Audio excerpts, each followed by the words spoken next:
नमस्ते। नमस्ते दिव्या जी। कैसे हैं आप प्रवीण जी? आपका बहुत बहुत स्वागत है। मैं बिल्कुल ठीक हूँ, बहुत बढ़िया हूँ और मुझे खुशी है कि हम लोगों की क्लैरिटी करने के लिए कोशिश कर रहे हैं। जी बिल्कुल, सभी का युग परिवर्तन में बहुत बहुत स्वागत है। हम लोग शुरू करते हैं। ये सेशन जो है उसमें प्रवीण जी जो प्रश्न हमारा जो एक टेलीग्राम ग्रुप है आपका और हमारा सबका, तो उस टेलीग्राम ग्रुप का नाम है द ग्रेट अवेकनिंग। और उसमें जो मेंबर्स ने जो प्रश्न भेजे हैं उन प्रश्नों को हम इस सेशन में कवर करना चाहेंगे। प्रवीण जी प्रयास करेंगे उन सभी प्रश्नों का उत्तर देने का जितना हो सकेगा, और कुछ अपने ज्ञान के मोती जैसे वो हमेशा बांटते हैं बांटेंगे हमारे साथ। जितना कवर होगा उतना इस सेशन में कवर करेंगे, बाकी कोई घबराए नहीं। आपके दूसरे एक और सेशन करके हम जो प्रश्न रह जाएंगे उनका भी उत्तर देंगे। और कुछ लोगों का ये रिक्वेस्ट आई थी कि जो पीडीएफ शेयर किया गया है on the group about that script of interview of doctor Neruda, उसको प्रवीण जी 13 मई के सेशन में बहुत अच्छे से कवर करना चाहेंगी। उनकी तरफ से मैं सबको रिक्वेस्ट करती हूँ तब तक हो सके तो पढ़ लीजिए, क्योंकि पूरा पढ़ने से आपके पूरे प्रश्न कवर हो जाए। बिल्कुल ठीक बात है। स्वागत है प्रवीण जी, शुरू करते हैं। यस। इस वीडियो के अंत में एक बहुत इंपॉर्टेंट मैसेज है प्रवीण जी का, तो इतना इम्पोर्टेंट है कि जब आप उस मैसेज को सुनेंगे, मेरी ये गुजारिश है आप सबसे कि आप ये वीडियो पूरा अंत तक देखें और उस लास्ट के मोस्ट इम्पोर्टेंट पार्ट को, हमारे हिसाब से हमने जो बातचीत करी है, हमसे जितना हो सकता था, ये हम्बल प्रयास है हमारा कि जो हमारे परव्यू में हमें लगता है हमने कोशिश की है सवालों के उत्तर देके प्रवीण जी ने। और जो लास्ट का पार्ट है इतना इम्पोर्टेंट है, उसको इतनी शांति से आराम से सुने। और जो इन्होंने कहा है कि आप अपना अपना रिसर्च करें। अच्छा, किसी ने पूछा है ये कब तक चलेगा ऐसे, एंड क्या ये कोलैप्स हो जाएगा? स्कूल में वैक्सीन मैंडेट कर दी गई है, इससे अपने बच्चों को कैसे बचाएं? तो बेसिकली मेरे ख्याल से पहला क्वेश्चन इनका ये यही है कि क्या ये सब कब तक चलेगा, क्या ये सब कोलैप्स होगा? और इसी से रिलेटेड एक दो क्वेश्चन है जिनका यही मतलब है। तो आप देखिए, अभी तो ये शुरुआत हुई है पुराने को कोलैप्स होने की, न्यू आने की। जैसे हमारा नाम ही है युग परिवर्तन, इसका मतलब ही है कि पुराना युग जा रहा है। और मुझे कोई अप्रोप्रिएट शब्द नहीं मिला हिंदी में, मैंने इसको युग परिवर्तन बोल दिया, क्योंकि अगर ये नई डायमेंशन को मैं नया आयाम कहता तो शायद लोग ना समझ पाते कि मैं क्या कहना चाहता हूं। तो युग परिवर्तन की एक पॉपुलर टर्म है इंडिया में कि युग परिवर्तन होता है, इसलिए मैंने युग परिवर्तन नाम दिया। लेकिन ये इससे भी बड़ी घटना है, आयाम का परिवर्तन हो रहा है, चेतना नेक्स्ट लेवल पे जा रही है। उसके लिए पुराना तो कोलैप्स होगा, लेकिन पॉइंट जो उनका है कि ये कब तक चलेगा, ये प्रोसेस लोगों को जगाने के लिए है। जब तक हम नहीं जागेंगे एक अप्रोप्रिएट नंबर और उनकी कॉन्शियसनेस डिवाइन को मैसेज नहीं भेजेगी कि हम जागना चाहते हैं, हमें हेल्प चाहिए, सपोर्ट चाहिए, हम खुद जागना चाहते हैं, तब तक ये प्रोसेस चलेगा। इसके लिए प्लानिटरी अलाइनमेंट हो चुका है। जो बेल्ट है, इस बेल्ट में हम 2030 तक हैं, इससे पहले तक कभी भी ये चलेगा। और जब हम एक रिक्वायर्ड नंबर के लोग आ जाएंगे तो ये इवेंट ट्रिगर होगा। और यस, नेचुरली सब चीजें कोलैप्स होंगी, क्योंकि कोलैप्स ही नए युग की नई स्टार्टिंग कर पाएगा। ये रेनोवेट नहीं हो सकता, इसमें परिवर्तन की गुंजाइश नहीं बची। आप अगर सिस्टम को देखो, सिस्टम क्या है, इंडिया में हर 15 मिनट में एक लेडीज के साथ रेप होता है। ये नेशनल क्राइम ब्यूरो की स्टेटिस्टिक्स है, जो रिपोर्टेड केस है, अनरिपोर्टेड केस की बात ही नहीं कर रहा हूं मैं। हर 8 मिनट में एक बच्चा गायब होता है जो कभी वापस नहीं आता। कब तक हम ऐसे चलेंगे? 80 करोड़ से 90 करोड़ लोग 5 करोड़ राशन पे, गवर्नमेंट पे डिपेंड हैं। इस देश में 9 लोगों के पास 50% वेल्थ है इंडिया की। ये सिस्टम कोलैप्स होगा, डेफिनेटली कोलैप्स होगा, तभी नहीं आएगा। स्कूल में जो लोग कहते हैं कि मैंडेटरी कर दी गई है, उनका इस क्वेश्चन का ये पार्ट है, लोग अपने आप आगे बढ़ बढ़ के ले रहे हैं। अभी तक का ये रिकॉर्ड है। कई लोगों ने कहा कि हमने जॉब के मारे लिए, अभी तक किसी जॉब में मैंडेटरी नहीं थी। लोग अपने आप लेते हैं, लेकिन वो जस्टिफाई करते हैं अपने एक्शन को कि हमारे ऊपर प्रेशर है। अभी तक मैंडेटरी नहीं है, आगे मैंडेटरी होगी, या चंडीगढ़ में मान लो अभी इनिशियली स्टार्ट हो गया, कोर्ट ने इसको, सुप्रीम कोर्ट ने किया है कि वैक्सीनेटेड मैंडेटरी नहीं हो सकती। लोगों को अपने राइट के लिए लड़ना पड़ेगा। ये इस युग की डिमांड है, तभी आजादी मिलेगी। हमने अंग्रेजों से आजादी भी छीन के ली थी, ये आजादी के लिए हमें एफर्ट करना पड़ेगा। सदियों पुरानी जो गुलामी की मानसिकता है उसको हमारी चेतना तोड़ी, ये उसके प्रयास हो रहे हैं जी। और मेरे ख्याल से हर किसी का ये थोड़ा सा अपना पर्सनल डिस्क्रिप्शन भी रहेगा, क्योंकि जैसे कहते हैं ना कि अगर दो ऑप्शंस हैं हमारे पास में, तो we have to choose the lesser devil. तो अब ज्यादा मैं खुल के तो नहीं बोल सकती, बट हाँ, जहाँ बहुत मैंडेटरी और जहाँ बच्चों के स्कूल की बात आ जाती है, तो वो पेरेंट्स का अपना एक इंडिविजुअल डिसीजन होगा कि वो हार्म किस में है एक्चुअली ले लेने। तो बाकी समझ जाएं मेरे ख्याल से। सब लोगों को ये समझना चाहिए कि यहाँ से सिर्फ दो रास्ते हैं, ग्रेट रीसेट या ग्रेट अवेकनिंग। ग्रेट रीसेट क्या है, इसकी किसी को भी इसकी गंभीरता नहीं पता। अगर हमारे माइंड को अगर कंट्रोल हो गया तो ह्यूमन बचा क्या? ह्यूमन तो रोबोट बच गया। रोबोट बनाने को रोकने के लिए कितने हद तक एफर्ट करना चाहेंगे, ये हमारी चॉइस है। हमारे सामने दूसरा ऑप्शन, इस युद्ध में अल्टीमेटली कुछ समय के बाद सबको लड़ना पड़ेगा। कोई भी ऐसा नहीं है जो अछूता रह जाए। अगर आप ग्रेट अवेकनिंग के पक्ष में नहीं है तो आप ऑटोमेटिकली ग्रेट रीसेट की तरफ हैं। Totally. And that is the war. इस महाभारत में कोई भी अछूता नहीं बचेगा आने वाले समय में, अभी तो तैयारी है। ओके। हाँ, इसी से रिलेटेड एक क्वेश्चन है, अगर एजुकेशन सिस्टम कोलैप्स होगा तो फिर बच्चों की एजुकेशन कैसे होगी फ्यूचर में? अच्छा, इसमें ही मैंने 2-3 मेरे को रिसीव हुए थे क्वेश्चंस, जो एक तो जैसे इन्होंने पूछा है कि एजुकेशन सिस्टम कोलैप्स होगा तो फिर बच्चों की एजुकेशन कैसे होगी। ऐसे ही कुछ लोगों ने लिखा है कि बच्चों को स्कूल भेजें कि नहीं भेजें, पढ़ाई करें कि नहीं करें। एक दो स्टूडेंट्स भी थे, बहुत यंग कोई एक मेंबर थे, उस पर क्लैरिटी थोड़ा दीजिए।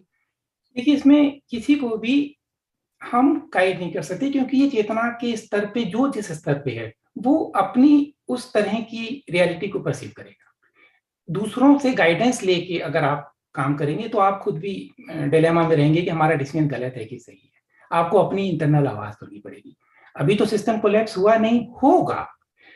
अब आप अनिश्चित हो कि सिस्टम कोलैप्स होगा कि नहीं होगा, और आप अभी पढ़ाई छोड़ दोगे तो आप खुद अपने आप को कंफ्यूज हो जाओगे।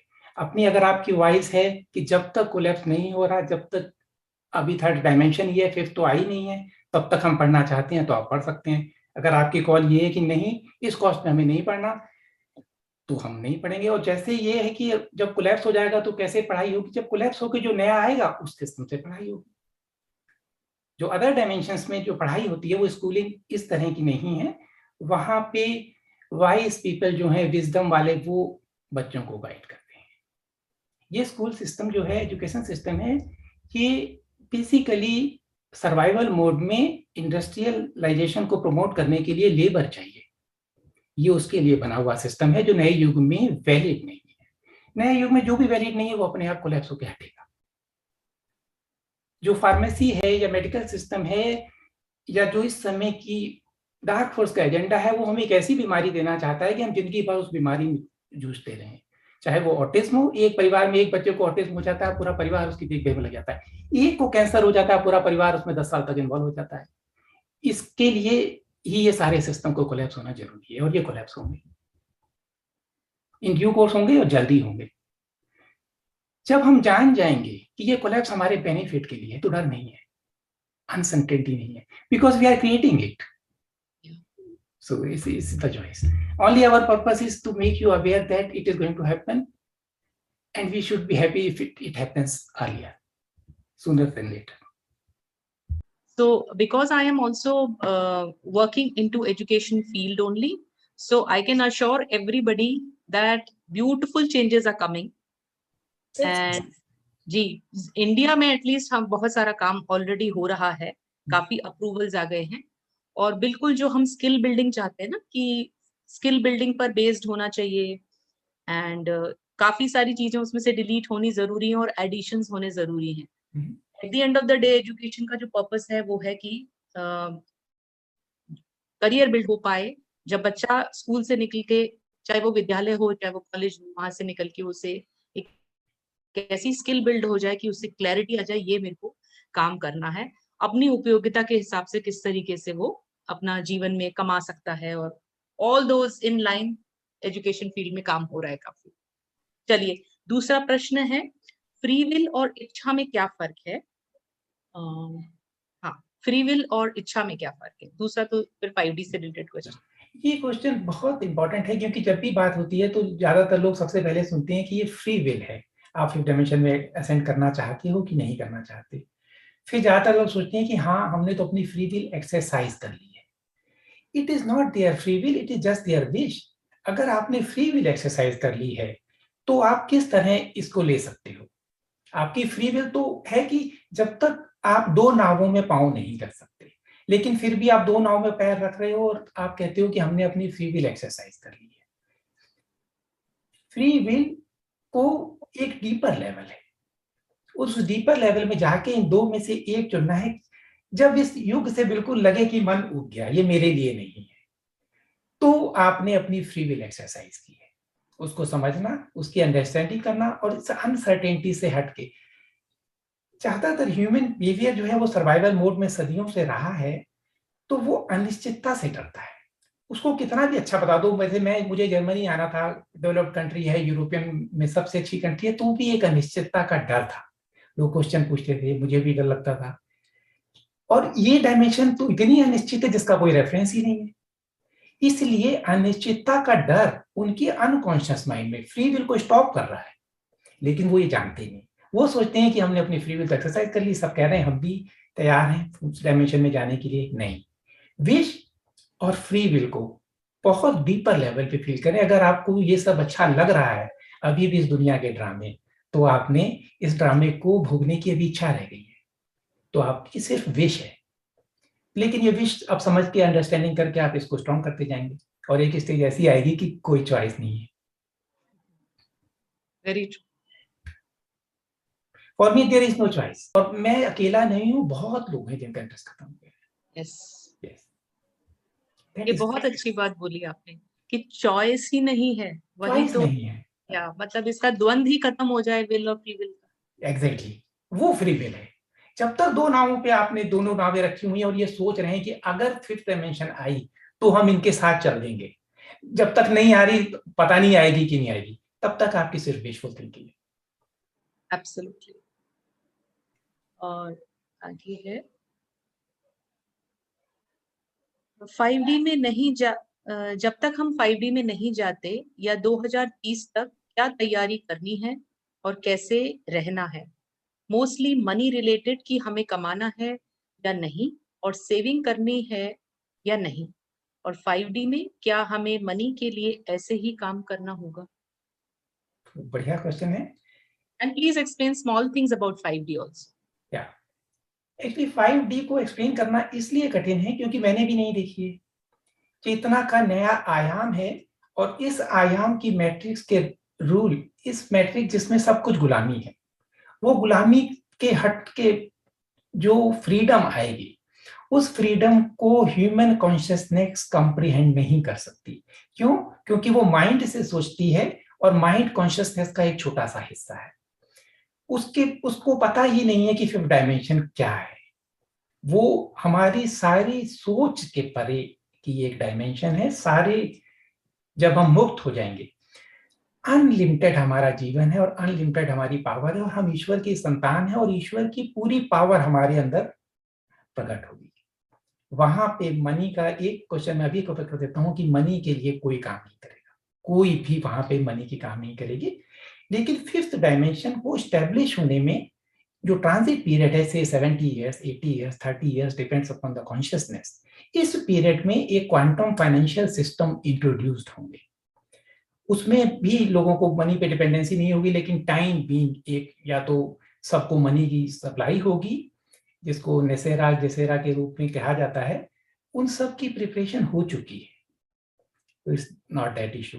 तब तक क्या करना है उनका, जो ये क्वेश्चन है, तब तक एक ब्रिज है। फिफ्थ अभी आई नहीं, थर्ड कोलैप्स हो रही है, और जब तक इस ब्रिज में आप कदम कदम बढ़ा के चल रहे हैं, तब तक आप इस सिस्टम का हिस्सा हो सकते हैं। अब आप पूछते हैं कि सेविंग करें कि ना करें। जब कोलैप्स हो जाएगा तो आप सेविंग करें या ना करें कोई फर्क नहीं पड़ता, वो सिस्टम कोलैप्स हो जाएंगे, मनी कोलैप्स होनी है, बैंकिंग सिस्टम कोलैप्स होने की कगार पे खड़ी हुई है। और अगर आप देख लो, मैं पहले बैंक में था इसलिए मैं जानता हूँ, हमारी बैंक में हमारा जो प्रॉफिट होता था वो रिजर्व बैंक के पास हम रखते थे, रिजर्व बैंक उसको रिजर्व के रूप में रखती थी। एक गवर्नर ने मना कर दिया, दूसरे गवर्नर ने रिजाइन कर दिया, उर्जित पटेल ने, थर्ड गवर्नर से गवर्नमेंट ने 1,36,000 करोड़ रुपए रिजर्व के निकाल लिए हैं। मीडिया रिपोर्ट नहीं करता। ये सारी कोलैप्स होने की कगार पे सिस्टम है।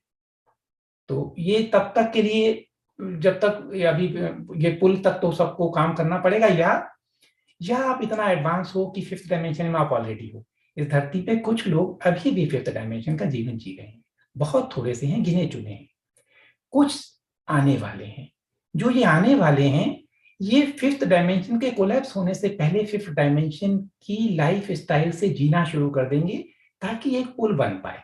ऐसा तो एकदम से मान लो ये मकान गिर गया तो लोग कहाँ जाएंगे, कहीं पे टेंट होना चाहिए, कहीं पे अरेंजमेंट होनी चाहिए, ये लोग वो कर रहे हैं। ऐसे लोग फिफ्थ डायमेंशन की लाइफ स्टाइल की सिटीज का कॉन्सेप्ट डेवलप कर रहे हैं वहां पे, लेकिन अभी वो नहीं है। तो जब तक नहीं है तब तक लोगों को अपने इसी तरीके से करना पड़ेगा।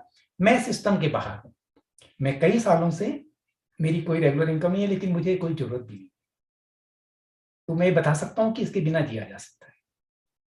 Just follow with your speed, अपनी कॉन्शियसनेस को रेस करें, सारी रियलिटी आपके लिए बना दी जाएगी।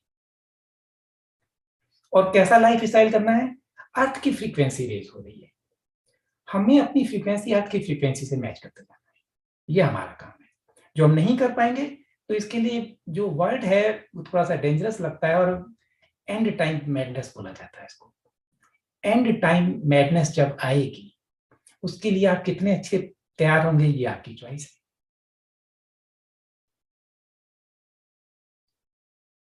है। एंड टाइम मैडनेस में हमारी जो भी डिजायर्स हैं से वो 10 टाइम्स हो जाएंगी, या जो भी हमारी कॉन्शियसनेस का लेवल है, इंस्टेड ऑफ डिजायर आई से हमारी कॉन्शियसनेस के अंदर जो कुछ भी है वो 10 टाइम मल्टीप्लाई हो गया। सपोज अगर अंदर पीस है, अंदर जॉय है, अंदर ग्रेटिट्यूड है, 10 टाइम मल्टीप्लाई हो गया, तो आप किस स्टेज में आ गए।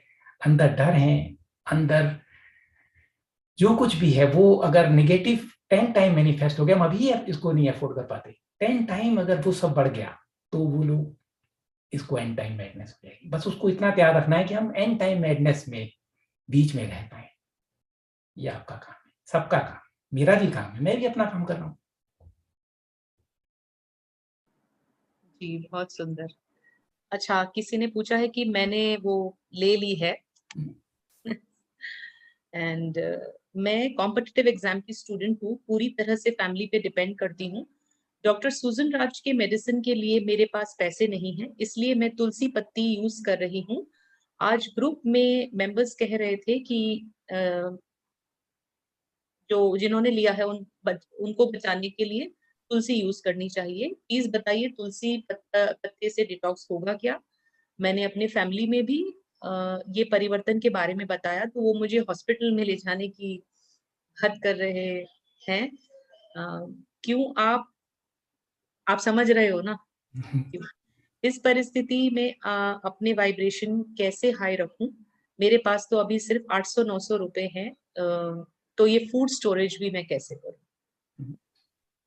देखिए, आपकी प्रश्न और जिज्ञासाएं एक हद तक जेन्युइन है, फिर भी हमें ये बात बहुत क्लियर समझनी चाहिए कि जो रियलिटी है ये हमारी कॉन्शियसनेस का प्रोजेक्शन है, it is nothing more than that.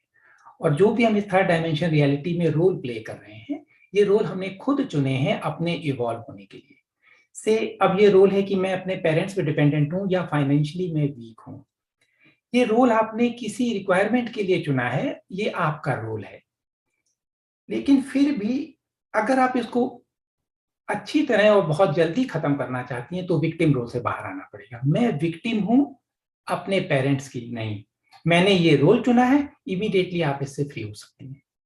मैं सिर्फ एक एग्जांपल देके बताना चाहता हूँ कि जब मैं आध्यात्मिकता में शुरू में आया तो मैंने सुना कि डिवाइन जो फेमिनिन एनर्जी है वो स्पिरिचुअलिटी को इवॉल्व होने के लिए बड़ी इंपॉर्टेंट है और वो बैलेंस होना चाहिए। तो उस समय की अकल कम थी, तो मैंने ये अपने आप को प्रिपेयर किया कि मैं नेक्स्ट लाइफ में एक लेडी के रूप में बॉर्न होगा। जब मैंने अपने मेंटर से बोला तो उन्होंने मुझे काफी सख्त भाषा में समझाया कि ये बड़ा रॉन्ग आइडिया है, एक नए कर्म की साइकिल को बनाना कि मैं नई नेक्स्ट लाइफ में लेडीज बनूं, फिर उस परिस्थितियों में इवॉल्व करूं और कैसी परिस्थितियां हो, कैसे पेरेंट्स मिले और नए कर्म बनाऊं। फीमेल एनर्जी को यूज करने के लिए, फेमिनिन एनर्जी को, फीमेल बॉडी जरूरी नहीं है, तुम उसको अपने अंदर फील कर सकते हो, तुम इसी समय कर सकते हो। और मैं जानता हूं कि किस तरह मैंने मेरी बॉडी में परिवर्तन हुए और किस तरह बैलेंस आया। इसलिए गरीबी का ये लेसन आप कब तक सीखना चाहती हैं, आपकी चॉइस, सिर्फ आपकी चॉइस है, कोई आपको इस चॉइस में नहीं बता सकता।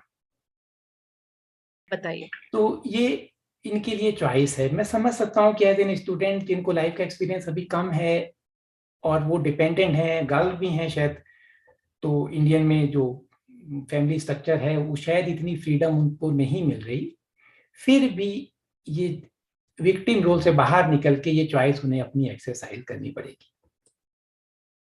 हम जब चेतना के नीचे स्तर पे होते हैं तो हम इसको विक्टिम देखते हैं, हम इस विक्टिम नहीं है, हमने ये रोल चुना है, इस रोल के थ्रू हम इवॉल्व होंगे, ये रोल खत्म हो जाएगा, ये जानना।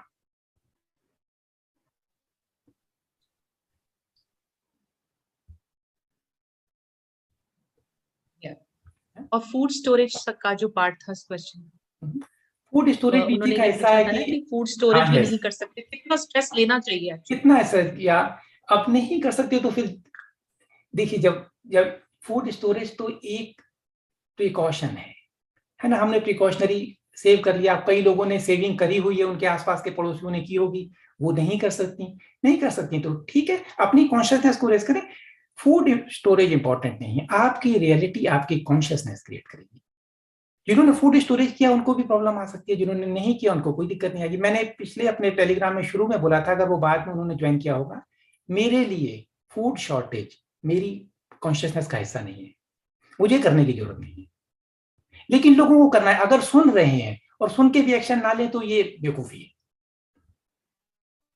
इतना आप अच्छे से बार बार कॉन्शियसनेस पे घुमा के लेकर आते हैं सबको, I like that. See everything is consciousness. इस ब्रह्मांड में सिर्फ चार चीजें हैं, जो पार्टिकल हैं, उन पार्टिकल को जब हमारी कॉन्शियसनेस उस पर ऑब्जर्व करती है तो वो फॉर्म लेते हैं, जो ऑब्जेक्ट बनते हैं। उस ऑब्जेक्ट को जब हम एक्सपीरियंस करते हैं तो हमारी रियलिटी बनते हैं।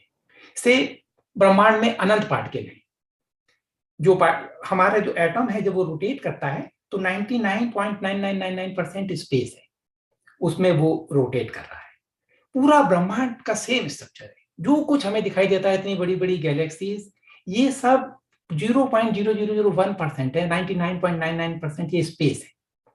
उस स्पेस में जो ये पार्टिकल हैं, जब हमारी कॉन्शियसनेस उनको ऑब्जर्व करती है तो वो फॉर्म लेते हैं। मान लो मेरी कॉन्शियसनेस ने ऑब्जर्व किया और यहाँ पे एक कोबरा मैनिफेस्ट हुआ, तो पार्टिकल पार्टिकल को मेरी कॉन्शियसनेस ने ऑब्जर्व करके ऑब्जेक्ट कोबरा, मेरी रियलिटी है कोबरा मेरा दोस्त बन के मेरी हेल्प करेगा या कोबरा मुझे डसेगा, दिस इज माई रियलिटी। ये चारों चीजें एक, इसके अलावा कुछ नहीं है ब्रह्मांड में। वो अपनी कॉन्शियसनेस से अपनी रियलिटी को क्रिएट करें, ये जान लें तो बहुत कुछ आसान हो जाएगा। और इसी जानने की तैयारी के लिए हम फिफ्थ डायमेंशन में, क्योंकि वहां पे हम अपनी कॉन्शियसनेस को फुल एक्सपेंड कर यूज करेंगे, इसीलिए वहां पे जॉब नहीं करना। जब वहां पे मैनिफेस्टेशन हमारे थॉट के होंगे तो किस जॉब के लिए किसको हायर करना पड़ेगा, इसी की तैयारी है। हमारा थॉट प्रोसेस इतना क्लियर हो जाए कि हम डिस्ट्रक्शन ना कर पाए, हमारा थॉट प्रोसेस समझ पाए इस बात को, इस तैयारी के लिए हम सब काम कर रहे हैं, उनको भी यही काम करना पड़ेगा। फ्रीक्वेंसी हाई रखें, इस बात की चिंता ना करें कि वो क्या हो गया, जो हो गया वो तो हो गया। अगर उन्होंने पनीर टिक्का ले भी लिया है फैमिली के दबाव में, जिन्होंने नहीं लिया वो सब एंड टाइम मैडनेस में किस तरह रिएक्ट करेंगे कोई नहीं जानता, और जिन्होंने लिया है वो किस तरह करेंगे कोई नहीं जानता। जो हो गया अब ज्यादा एफर्ट करें, ग्रेट रिसेट करोगे, मैं समझता हूँ। ओके, नेक्स्ट क्वेश्चन है, ह्यूमंस इस अर्थ पर कहाँ से आए? क्या हम लोग इसी अर्थ पर जन्म लिए या किसी और प्लेनेट से शिफ्ट किए गए? क्या अनुनाकीज ने जीन मॉडिफाइड करके हमें बनाया है? अगर हाँ, तो पहले हमें किसने बनाया था,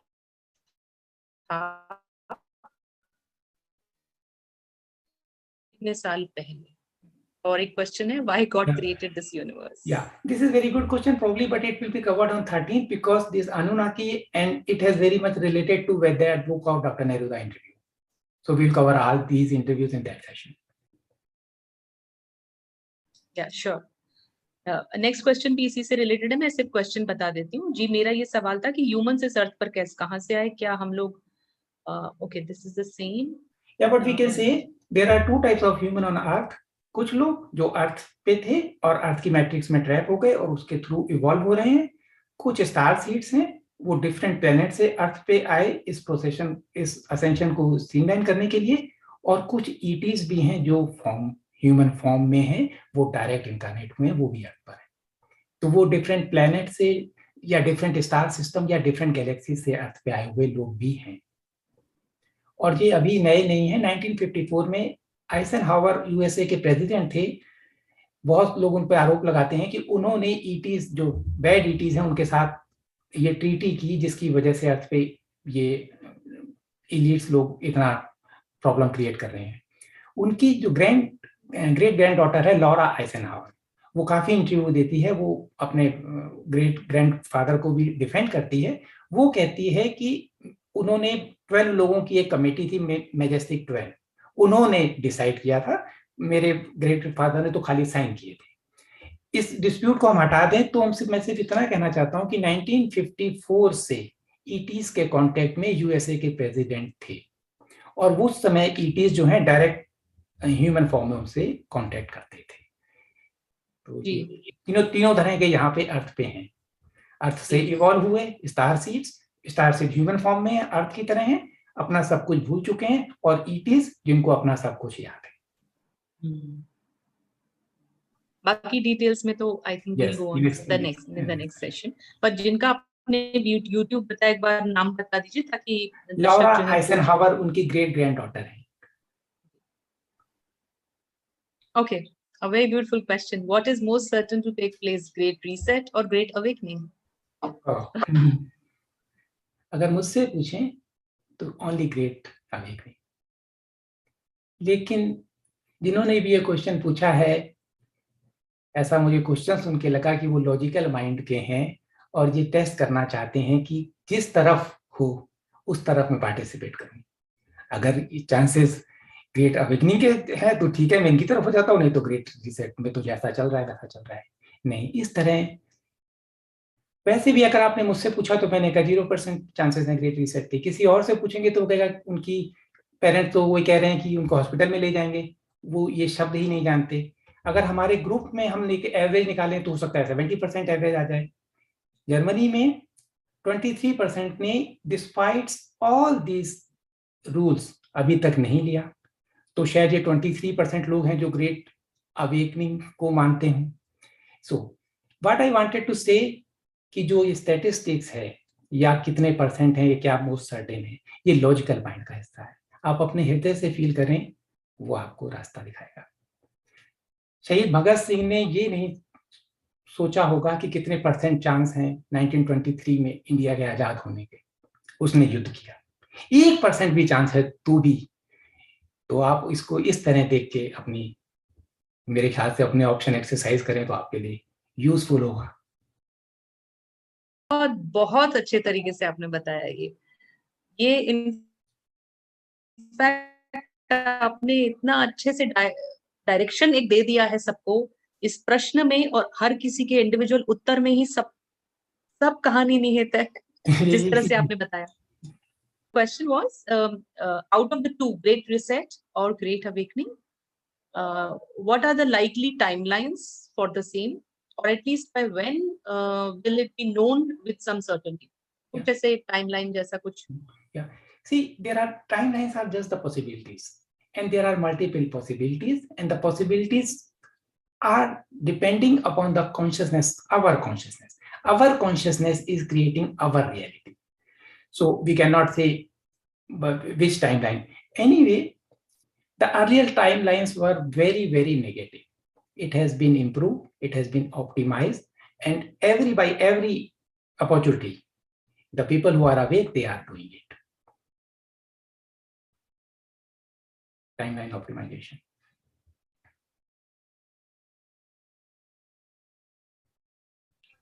Yeah, sorry. At several places, it is said that the light has defeated the dark. Looking glass timelines show defeat, etc. Then why is there a fight still happening and we have to make an effort when the outcome is certain? See, outcome is certain, but our outcome has not reached yet. So we have to fight till it is stabilized. Moreover, event has not started yet. See, as I mentioned, there are multiple realities for each and every person. For some person, light has already won. For some person, they are forced by the government. So who has won?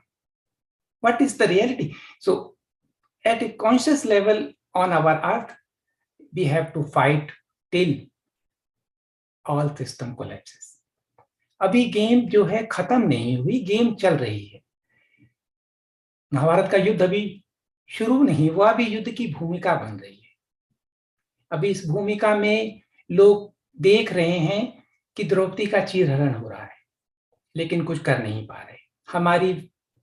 हमें मजबूर किया जा रहा है बिना किसी कारण के.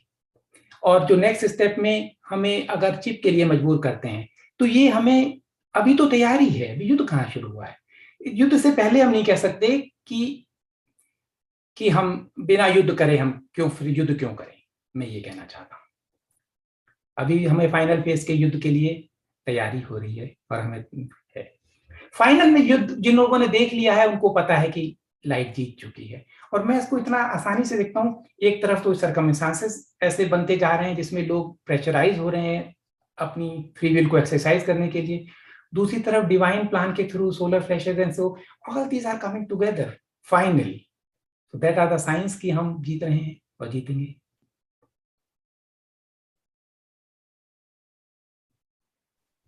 And I think everybody has their part to play. Exactly. Nobody could be neutral. Nobody. It is not possible. पिछली महाभारत में भी सब लोगों ने भाग लिया था, चाहे वो युद्ध के कुरुक्षेत्र में नहीं थे, कोई पानी भर रहा होगा, कोई घायलों की सेवा कर रहा होगा, या जिनके बच्चे गए उनकी मदर घर पे भी युद्ध कर रही थी. लेकिन इसमें एक्टिवली सबको पार्टिसिपेट करना पड़ेगा. Actively. It is your choice, it is your war if you want to go और यू डोंट वांट टू.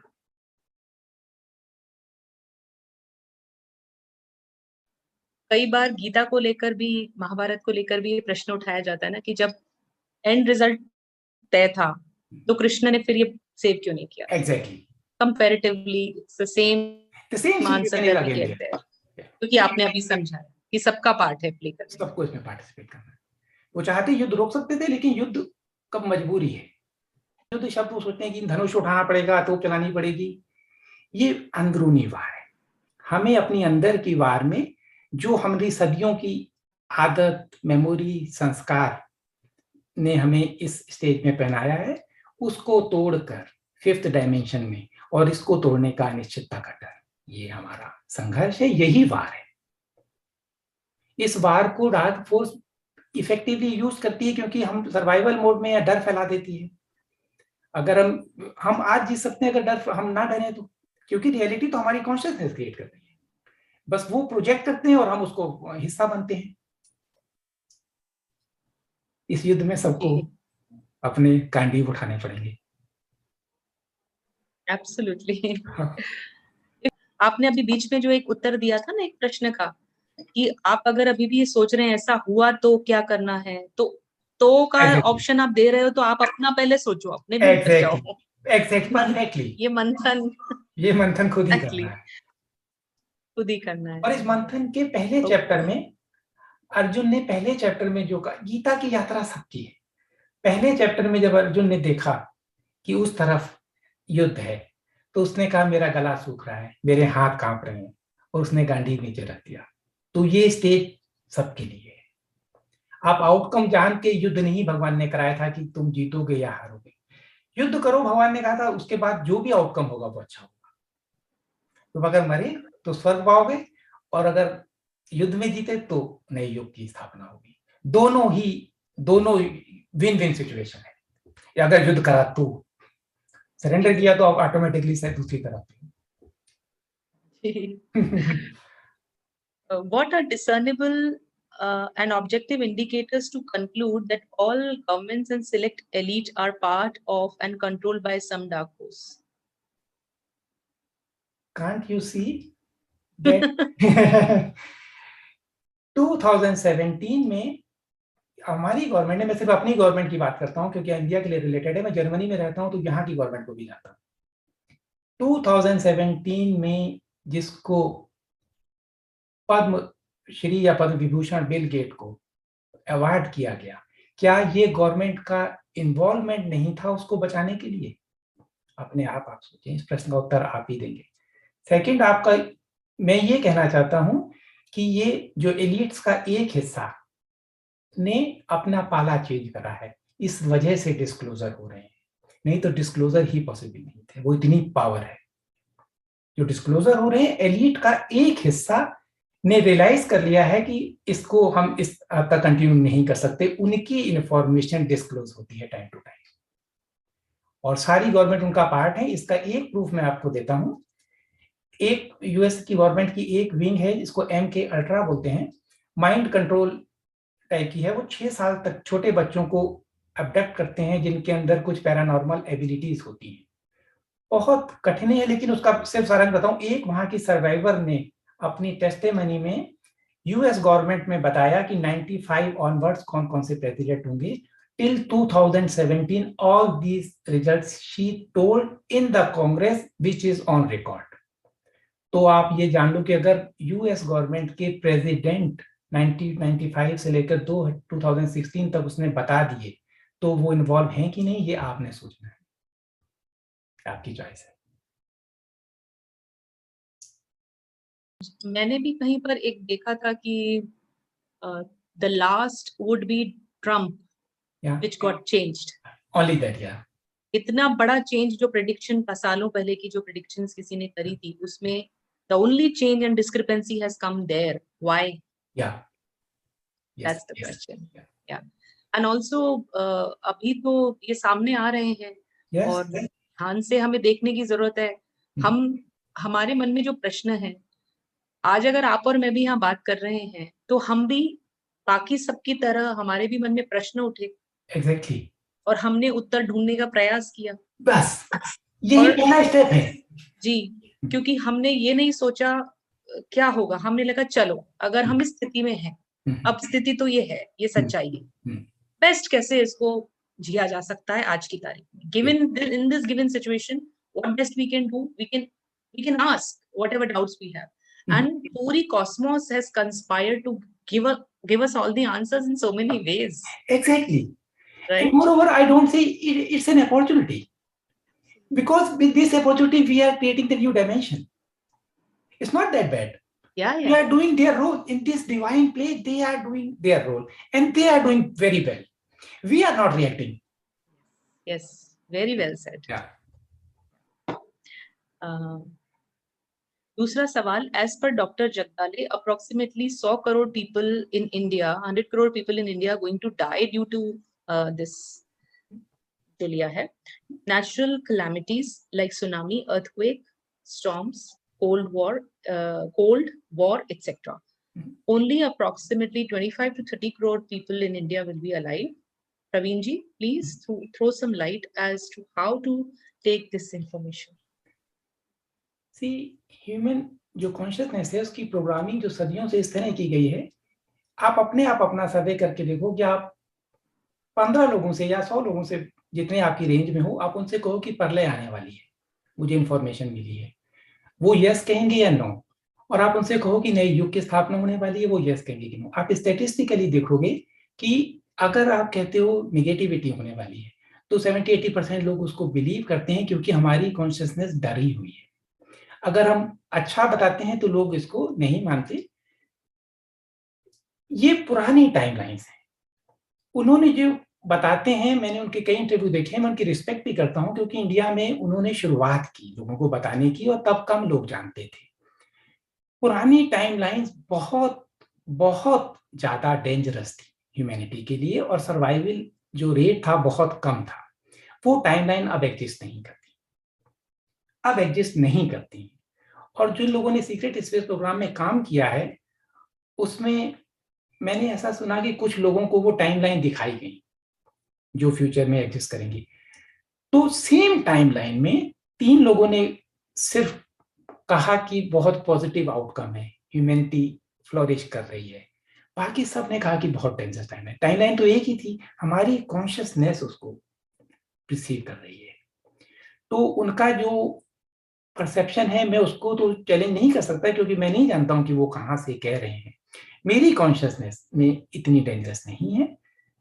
ये किसी को सजा देने के लिए या रुकने का प्लान नहीं है, सबको असेंशन प्रोसेस में ऊपर उठाने का प्लान है। फिर भी अगर बॉडी, माइंड, इमोशन, पुराने कर्मों का बोझ, पुरानी आदतें को हम नहीं छोड़ना चाहेंगे, तो एक बार के लिए शरीर को हटाया जा सकता है इस पृथ्वी से। नेक्स्ट रीबॉर्न बड़ी जल्दी हो रहे हैं। अब जो लोग भी शरीर छोड़ रहे हैं वो विदिन 3 मंथ्स अर्थ पे दोबारा आ रहे हैं। पहले ऐसा नहीं था, क्योंकि वो इस इवेंट का हिस्सा बनना चाहते हैं। और जब वो वापस आते हैं तो नई एनर्जी के साथ, नए सारे कर्मों के बोझ से हट के। तो हो सकता है जो ना तैयार हो पाए, अभी तो समय है, अगर नहीं हो पाएंगे तो कुछ लोगों को हटना पड़ सकता है, ये सच है। लेकिन इतना डरने वाली बात नहीं है, क्योंकि जीवन तो अनंत ही तो है, चाहे फॉर्म बदल के चाहे बिना फॉर्म बदल के। तो इसके लिए तैयार रहना चाहिए कि जिनकी फ्री विल हटने से, जिनके लिए आसानी है कि वो नए तैयार करना बड़ा कठिन हो लग रहा है उनको, तो वो हट के आ जाएंगे। लेकिन इतनी डेंजरस नहीं है, टाइमलाइन बहुत ऑप्टिमाइज है। मैं गुड न्यूज देता हूं, इस फ्राइडे, सैटरडे, संडेज में बहुत कुछ हुआ है, बहुत पॉजिटिव हो चुका है। Yes, definitely. So many of us have experienced. The people are feeling it. Yes, and all of us have experienced. We people didn't even have been talking to each other ever. Yeah. हम पहली बार जुड़े और हमने एक ही बात करी. Yes. Yeah. Matrix जो है हैक हो चुकी है. Yes, मैट्रिक्स हैक हो चुकी है. Congratulations to everyone. Yes, congratulations to all. All of us. Yeah. आपने बहुत सुंदर बात कही प्रवीण जी, आपको खुद को भी अंदाजा नहीं है. मेरे आंखों में आंसू आ गए हैं खुशी के. नहीं, आपने वो खुशी के आंसू तो बहुत, भाव देखिए आपका कैसा है ना, सबके लिए ये चाहिए होता है, ये this is what is required. आप देख रहे हैं, आई एम श्योर इस वक्त कई सारे जने हमें देख रहे होंगे. आपके सामने है such a candid conversation, and look at Praveen ji, इनकी आंखें भर आई. क्योंकि आप सोचिए कि इनके अंतर मन में इनकी कॉन्शियसनेस है, वो किस तरीके से, इनके चेतना का स्तर कहाँ है कि सबसे जुड़ा हुआ है. और जैसे ही इनको लगता है कि आज अगर मैट्रिक्स हैक हो चुकी है, इसका मतलब there is help. Help is right, सबके लिए, हम सबके लिए है. इसी प्रकार की चेतना का स्तर क्या हम सब पे नहीं आ सकता? सब में आ रहा है. और आपने, मैं कह रही हूँ, बहुत सुंदर एक बात कर दी है आज, आपको भी पता नहीं है. जानते हैं क्या आपने कहा? You simplified it so well when you saying, आपको आज इतने चैनल्स हम देखेंगे दर्शक बन के, हमको कोई कंटेंट ये मिलता है, इतने करोड़ बचेंगे. नंबर्स में कोई बात करता है, कोई टाइमलाइंस में बात करता है, कोई किसी तरह से बात करता है. फियर मॉन्गरिंग बहुत ज्यादा हो रही है. आपने इतना सिंपल और रियलिस्टिक अप्रोच दिया है ना. आपने उनको कोई शुगर कोटेड बात करी है, नहीं सब ठीक हो जाएगा ना, या सब कुछ बहुत खराब है लेकिन ये कर लो ना. आपने एक सिंपल बात कह दी प्रवीण जी. आपसे क्वेश्चन पूछा जाए, प्रलय आने वाला है तो आप क्या कहोगे? युग परिवर्तन आने वाला है तो क्या कहोगे? देख लो कहाँ हो. बस वही कितना सुंदर है. This is so simple, so deep, so profound that you have said today. Throw some light as should we people staying in metro cities, should we consider moving to village? The message is as below. एक कोई बहुत बड़ा message किसी ने उनको भेजा था.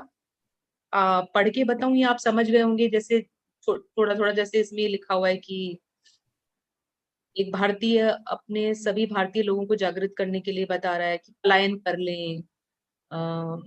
जिनका मंथली इनकम कम से कम करोड़ों में है, सिर्फ वही अब सिटीज में रह सकते हैं. फिर उसकी उन्होंने डिटेल्स दी है कि अब शहर के प्रमुख पर वाहन चलाने पर टैक्स होगा, अब शहर में कितना पानी मिलेगा मीटर के हिसाब से पैसा देना होगा, 14-15 रुपए यूनिट बिजली का देना होगा, शहर आपको कितना सालाना इनकम, उसी आधार पर बच्चे की स्कूल में एडमिशन, इस तरीके के कंडीशंस बेसिकली। देखिए वो शायद ग्रेट रीसेट की बातें कर रहे हैं कि ग्रेट रीसेट जब ऐसा होगा तो आपको इतना फोर्स किया जाएगा, वो होगा नहीं।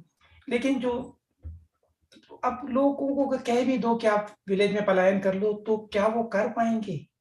अपनी जिस तरह की जीवन शैली को जी रहे हैं, बच्चे पढ़ रहे हैं, जॉब कर रहे हैं, तो जो जितना जो कर सकता है वो उतना ही तो कर पाएगा।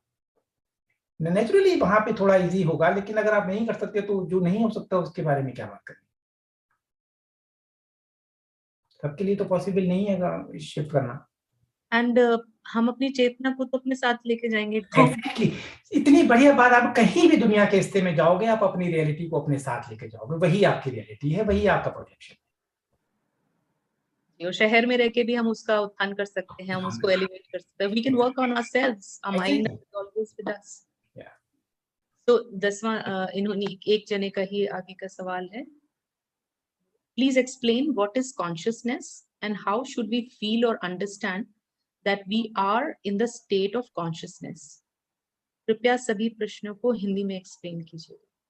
इनका एक और सवाल है, घर या टेम्पल में जो हम, ये अलग है, पहले कॉन्शियसनेस पे बात कर लेते हैं। उन्हीं ने फिर ये भी पूछा कि घर में टेम्पल को जो हम अलग देवी देवता की पूजा करते हैं, क्या उसका भी ब्रेकिंग मैट्रिक्स के साथ कोई संबंध है?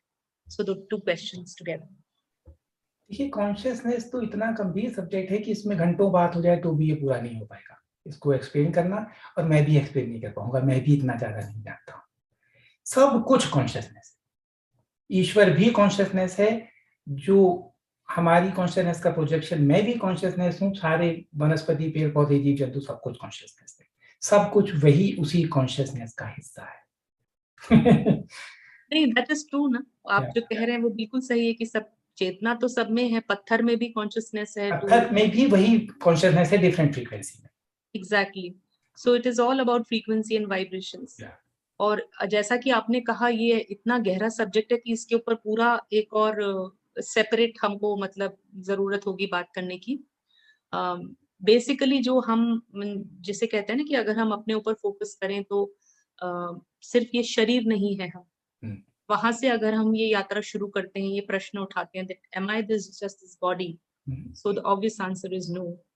So what next? तो हमारे लेयर्स हैं, तो मन, बुद्धि, चित्त, अहंकार और सेल्फ।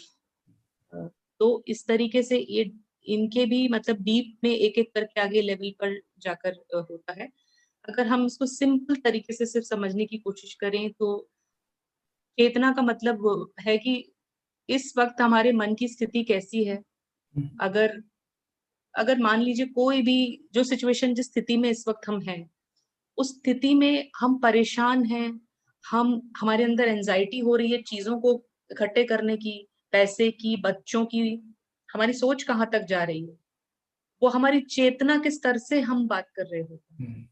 चेतना क्या होती है, ये थोड़ी देर पहले अगर आप थोड़ा सा बैक जाके देखिए, जो आंसू जो चीज लेकर आई प्रवीण जी की आंखों में, वो कहाँ से आए, वो भाव कहाँ से उठा? आप, ये इतना खूबसूरत प्रश्न है, इसका जवाब देने का मतलब होगा कि मैं अपने अहंकार में हूँ, मैं नहीं करना चाहूंगी, मैं चाहूंगी आप एक्सप्लोर करें। yes. कहाँ से आया? एक्सप्लोर ही कर सकते हैं। Yes, I think the most beautiful question is, who am I? So this, where is this consciousness? How deep is it and where is it? You go within, you will get the answers. आगे पढ़ते। Could you kindly share, अच्छा, कुंडलिनी और क्रिया योगा के symptoms के बारे में पूछना है, और आपने कहा मेरे सिम्टम्स योगा के नहीं है तो क्या है? ओके, ये अच्छा, वो एक देवी देवताओं का सवाल रह गया। देवी देवताओं का सवाल भी मैं, देखिए महर्षि रमन ने कहा था 3 तरह से आप साधना कर सकते हो, शरीर के स्तर पे, मन, वाणी के स्तर पे या मन के स्तर पे। हम कर्म भी 3 तरह से करते हैं, मन से, वचन से और शरीर से। तो शरीर की अगर हम से कर्म करते हैं, शरीर से आप देवी देवताओं की पूजा करते हैं, किसी ने अपने घर में लड्डू गोपाल स्थापित किए हुए हैं, किसी ने कोई और देवी देवता स्थापित किए हुए, मंदिर जाते हैं, ये शरीर से है। वाणी से आप किसी मंत्र को रिसाइट करते हैं 101 बार, 108 बार, ये वाणी से कर्म है। और आप ध्यान मन अंदर करते हैं, कुछ नहीं करते, और मन के थ्रू करते हैं, तो वो ध्यान है। महर्षि रमन ने कहा कि ये उत्तरोत्तर बेटर है। शुरू के लोग बॉडी से करना चाहते हैं, टेम्पल से करना चाहते हैं, फिर मंत्र पढ़ना चाहते हैं, फिर वो अंदर जा पाते हैं। तो जो आपको सूट करता है वो आप कर रही हैं। मैं सिर्फ ध्यान करता हूँ। मैं इंडिया में कई ज्योतिर्लिंग में, मैंने सोचा सारे ज्योतिर्लिंग में जाऊंगा, 8-10 हो गए। मैं कहा टाइम नहीं मिलता, हर एक साल में एक जाएंगे तो 12 साल में सारे 12 हो जाएंगे। 8-9 साल तक तो मैं गया, अब मुझे जरूरत नहीं है। और मैंने अपनी फेसबुक पोस्ट में लिखा था कि जिस वैष्णो देवी में या जिस जगन्नाथ टेम्पल में मुझे सर्टिफिकेट पूछा जाएगा, ये सिर्फ ये लोग अलाउड हैं, मुझे वो कहीं नहीं जाना, वहां मेरा ईश्वर नहीं है। तो मेरा तो मुझे जरूरत नहीं है, लेकिन उनको सूट करता है, वो जिस स्तर पे है तो वो कर सकते हैं।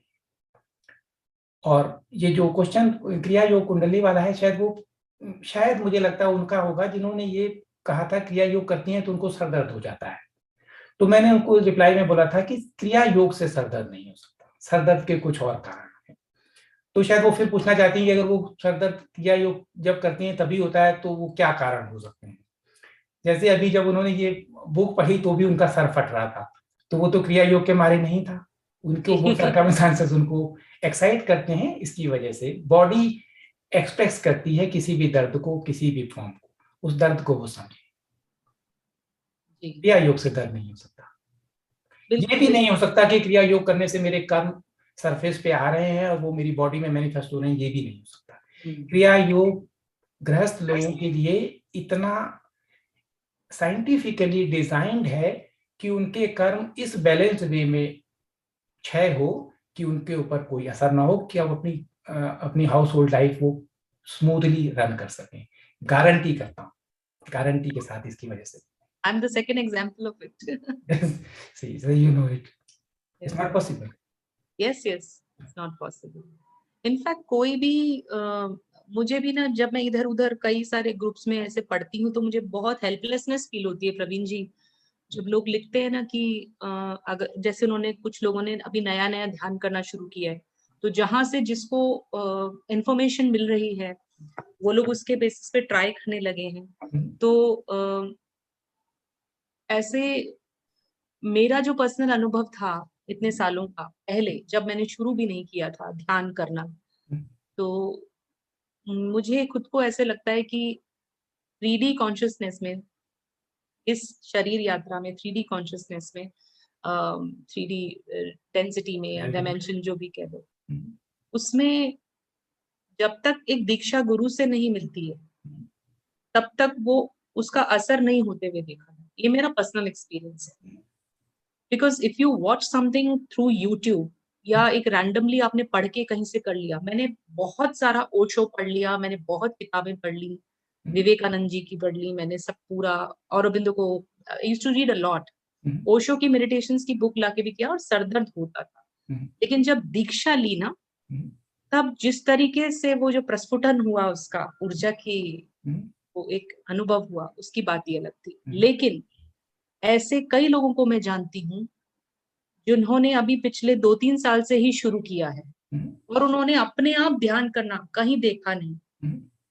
भाई आप कोई क्रिया योग हो गया या कोई भी मार्ग हो गया दूसरा, किसी को भी देख करके अगर हम उसे देख के सोचें कि हम इसे करने लग जाएं, बजाय इसके आज की तारीख में कॉस्मिक एनर्जी इस लेवल की है, आपको कुछ नहीं करना है, आपको सिर्फ बैठना है, आंखें बंद करनी है, प्रार्थना करनी है और ये कहना है कि मेरे लिए क्या आ गया है, और मेरे ख्याल से ध्यान अपने आप हो जाएगा। You want to meditate, energy is conducive for meditation. Earth energy, cosmic energy will help you meditate very easily, smoothly, effortlessly. This is what I feel.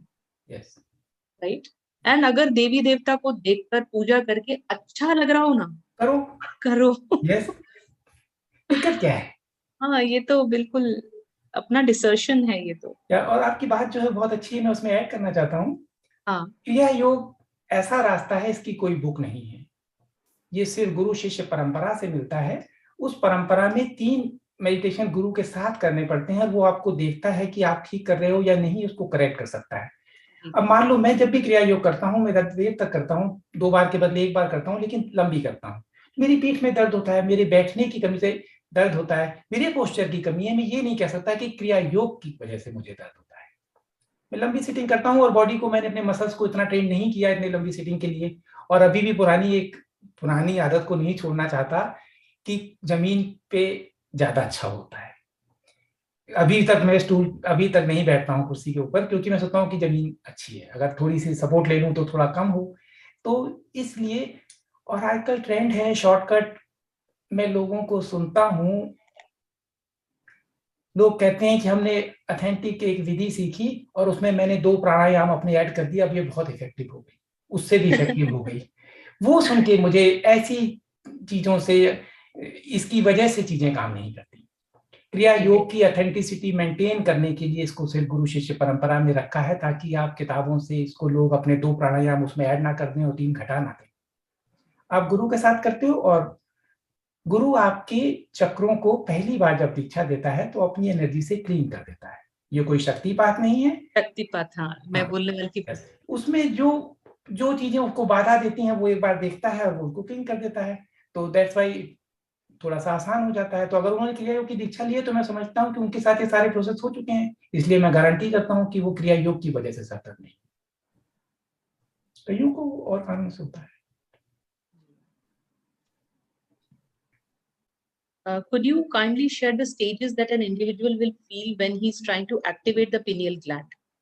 जो pineal gland को activate करने के stages. Many of us are in the process of raising our vibration through meditation, listening to natural frequencies, which has resulted in feeling of third eye. This feeling varies from slight tingling to a pressed feeling to a flare feeling, and as not many know how far we have reached or how far do we need to go, kindly guide us on this part. See, there is no limit how far you can go. हमारी pineal gland जो है, ऐसा माना जाता है कि वो अखरोट की साइज की थी, लेकिन लाइफ स्टाइल, फूड मैनिपुलेशन और whatever chemtrails, heavy metals in our body, वो सिकुड़ के छोटी सी हो गई है। हमारी जो पिनियल ग्लैंड है, यहाँ से डीएमटी सीक्रेट होता है जब हम मेडिटेट करते हैं, वो ही डीएमटी हमें एक्सटेसी या जिसको आनंद की स्टेज में ले जाता है। लेडीज को ये एक्सपीरियंस हो जाता है जब वो डिलीवर करती हैं, जो ये दर्द है, ये दर्द असहनीय है, ये डॉक्टर भी कोई इसको सह नहीं सकता, बट वो कितनी खुश होती हैं बेबी को देख के, because at that time DMT यहाँ से प्रोड्यूस होती है। लेकिन वो इतनी उस पर एक तरह से काल के जम गई है कि क्लासिफाइड हो गई कि वो उसके अंदर डीएमटी कम प्रोड्यूस होती है। तो जब वाइब्रेशन फील होती है, टिंगलिंग सेंसेशंस होती हैं, तो हम जानते हैं कि वो एक्टिव हो रही है। थर्ड आई का एक्टिवेशन बहुत जरूरी है। थर्ड आई के एक्टिवेशन के बिना आप ड्यूअलिटी से ही दुनिया को देख पाओगे, कितना भी आपको बता दिया जाए, आप उसको लॉजिकल माइंड यस नो द्वंद में रहोगे। थर्ड आई हो जाए, कुंडली हो ना हो, आप समझ जाओगे क्या सही है और आपको गाइडेंस मिलनी हो जाएगी। तो थर्ड आई पे सबको काम करना है, बाकी करें या ना करें, बाकी सारे चक्र बैलेंस हो जाएंगे। आप उनकी चिंता छोड़ दें पुराने तरीके से कि मूलाधार से ऊपर तक आए, आप सिर्फ अपनी थर्ड आई पे काम करें। उसी में एक्चुअली ये पूछना चाह रहे हैं कि like many of us are in the process of raising our vibration through meditation, listening to frequency, which has resulted in the feeling of third eye. ये feeling भी उनकी vary होती है, तो kindly guide us on this part to know how far we have reached. जैसे सबके experiences अलग-अलग हो सकते हैं। Exactly, सबकी individual journey है, उनके individual experiences हैं, और किसी भी experience को दूसरे experience से share नहीं करना चाहिए और compare नहीं करना चाहिए। हर एक की individual यात्रा में वो अपना उसको experience कर रहे हैं। मुझे कोई भी sensation नहीं है।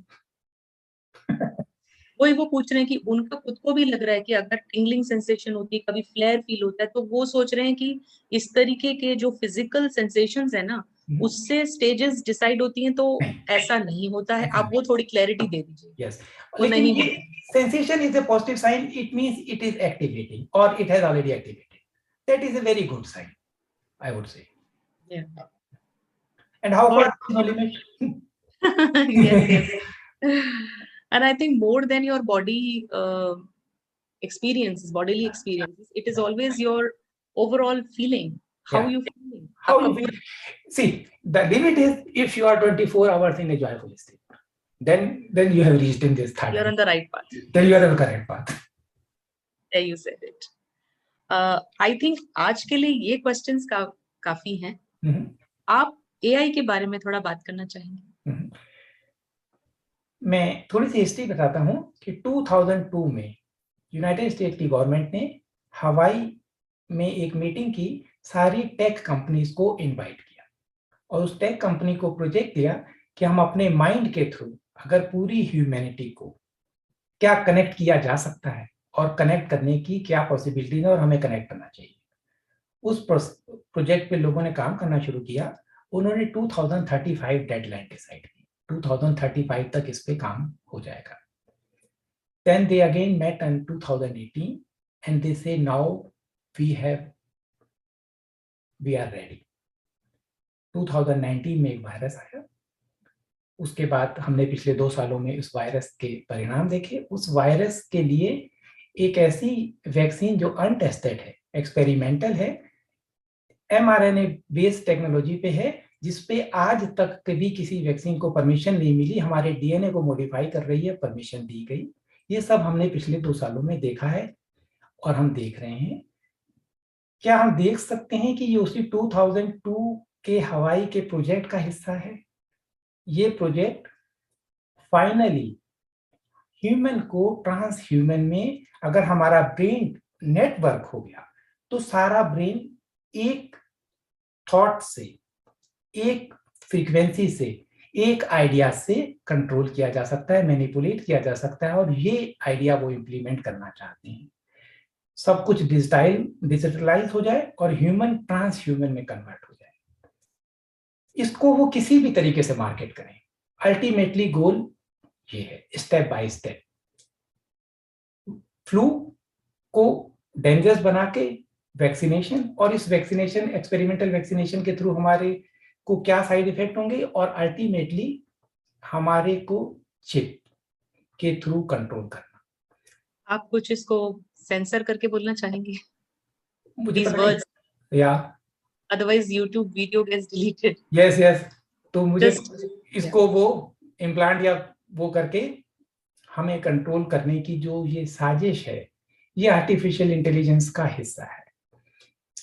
ह्यूमैनिटी को अब एलन मस्क है, फॉर एग्जाम्पल, एक एग्जाम्पल के थ्रू क्लियर करने की कोशिश करता हूँ। इनके पास प्लान ABCD सारे तैयार होते हैं।